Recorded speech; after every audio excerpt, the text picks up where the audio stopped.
रूस इस समय अपने 5वीं पीढ़ी के Su-57E स्टेल्थ फाइटर जेट को भारत में HAL नासिक में लोकलाइज करने के लिए काफी आक्रामक तरीके से प्रयास कर रहा है।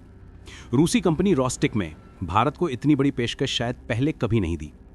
पूरा transfer of technology, source code access और एयरफ्रेम में बदलाव का अधिकार, ताकि भारत अपने AMCA प्रोग्राम की टेक्नोलॉजी को भी इसमें फिट कर सके। लेकिन रूस अभी तक एक बात पर चुप है, कम से कम कितने विमान खरीदे जाएं ताकि नासिक में प्रोडक्शन लाइन लगाना उनके लिए फायदेमंद हो।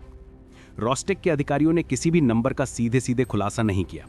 उन्होंने बस इतना कहा कि ये डील सिर्फ विमान खरीदने की नहीं है, बल्कि भारत के स्टेल्थ फाइटर इकोसिस्टम को भविष्य में बहुत आगे ले जाने की साझेदारी है।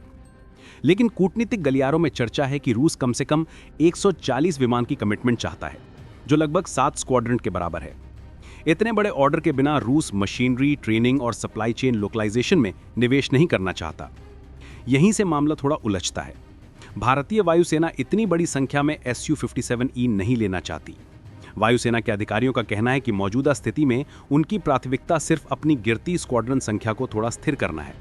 आज वायुसेना के पास लगभग 31 स्क्वाड्रन है, जबकि आवश्यकता 42 स्क्वाड्रन की है। ऐसे में वायुसेना की सोच ये है कि 40 से 60 विमान रूस से सीधे खरीदना एक व्यावहारिक विकल्प हो सकता है, लेकिन 100 और विमान को भारतीय जरूरतों के हिसाब से कस्टमाइज कराकर यहां बनवाना उनकी योजना का हिस्सा नहीं है। उनके अनुसार यह सिर्फ 2 से 3 स्क्वाड्रन की अंतरिम जरूरत को पूरा करने का प्लान है, जब तक कि भारत का अपना AMCA उड़ान भरने के लिए तैयार ना हो जाए। ये पूरी बातचीत फिर से इसलिए गर्म है क्योंकि ये प्रस्ताव एरो इंडिया 2025 में दोबारा सामने लाया गया, और अब उम्मीद है कि इस पर गंभीर चर्चा रूसी राष्ट्रपति व्लादिमीर पुतिन की 5 से 6 दिसंबर को नई दिल्ली यात्रा के दौरान होगी।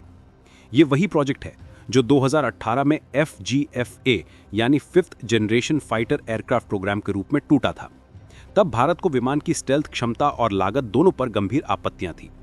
अब रूस एक बेहतर पैकेज देकर भारत को फिर से आकर्षित करना चाहता है, जो कि भारत के आत्मनिर्भर भारत विजन से भी मेल खाता है। लेकिन रूस इस बार चुप रहकर भी दबाव बनाए हुए है। उन्हें अपने घरेलू Su-57 बेड़े को बढ़ाने के लिए फंड की जरूरत है। अभी उनके पास लगभग 20 के आसपास ऑपरेशनल विमान हैं।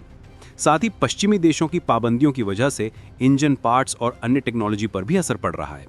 इसलिए बड़े एक्सपोर्ट ऑर्डर उनके लिए आर्थिक रूप से बहुत महत्वपूर्ण है। दूसरी ओर विशेषज्ञ ये भी सवाल उठा रहे हैं कि Su-57E की स्टेल्थ क्षमता अभी भी 5th जनरेशन के मुकाबले कमजोर मानी जाती है। इसका रडार क्रॉस सेक्शन F-35 जितना कम, इंजन का विकास भी जारी है और एवियोनिक्स को भारतीय मानकों के मुताबिक काफी अपग्रेड की जरूरत होगी। भू राजनीति भी इस कहानी में अपनी अलग भूमिका निभा रही है। अमेरिका का काटसा भारत के ऊपर हमेशा लटकने वाला खतरा है, खासकर बड़े रूसी हथियार सौदों को लेकर। ऐसे समय में भारत रूसी विकल्पों के साथ साथ फ्रांस का राफेल मरीन भी ले रहा है और अमेरिका के F-35 को लेकर शुरुआती मूल्यांकन भी चल रहे हैं। हालांकि F-35 की टेक्नोलॉजी का बंद इकोसिस्टम भारत के खुले आर्किटेक्चर वाले AMCA से बिल्कुल मेल नहीं खाता। कुल मिलाकर मामला सीधा है, लेकिन समाधान इतना आसान नहीं। रूस अपने हित में बड़ा ऑर्डर चाहता है, भारत सीमित संख्या में विमान लेकर अपने घरेलू AMCA को प्राथमिकता देना चाहता है। आगे क्या होगा, ये काफी हद तक पुतिन की यात्रा और भारत की रणनीतिक जरूरतों पर निर्भर करेगा।